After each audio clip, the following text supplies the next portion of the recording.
This channel does not promote any violent, harmful, or illegal activities. All content provided by this channel is meant for an educational purpose only.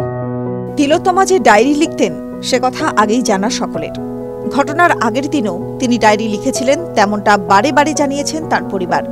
শনিবার TV9 বাংলাকে exclusive সাক্ষাৎকার দিতে গিয়ে তিলোত্তমার বাবা জানালেন, ওই ডায়েরির পাতায় তাদের মেয়ে কি লিখতেন। এমনকি ডায়েরির পাতা ছেঁড়া হয়েছে বলেও বললেন মৃত জুনিয়র ডাক্তারের বাবা। যারা ছিঁড়েছে তাদের উপর যে সন্দেহ রয়েছে সে কথাও বলেছেন মৃতার বাবা।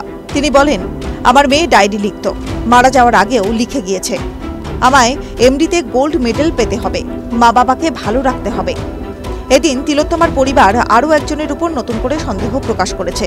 তিনি হলেন ভিপি, অর্থাৎ নির্যাতিতার শিক্ষক।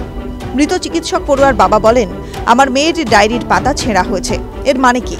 আমার মেয়েকে গোল্ড মেডেল পেতে দেবে না। যিনি ভিপি আমার মেয়ের থিসিস আরেকটি ছেলেকে দিয়ে দিয়েছিলেন। আমার মেয়ে বিষয়টি সেইভাবে নেয়নি।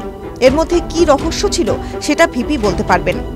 163 দিন পরও এই ভিপি আমার সঙ্গে কথা বলেনি। যারা মেয়ের সঙ্গে আগের রাতে ছিল তারাও যোগাযোগ করেনি, ইনিও করেননি। এখন তো এর প্রতিও আমার সন্দেহ রয়েছে। এদিন নিম্ন আদালত দোষী সাব্যস্ত করেছে এই সিভিক ভলেন্টিয়ারকে। সোমবার হবে সাজা ঘোষণা। সেই সময় বিচারকের লাগাতার প্রশ্নের মুখে সিভিক আচমকাই বলে ওঠেন, আমায় ফাঁসানো হচ্ছে। আমার গলায় রুদ্রাক্ষের মালা ছিল, সেটা ধস্তাধস্তিতে ছিঁড়তে পারে, সেটা পাওয়া গেল না কেন? সঞ্জয়ের মুখে এই রুদ্রাক্ষের প্রসঙ্গ উঠতেই ফের তৈরি হলো জল্পনা। TV9 Bangla digital.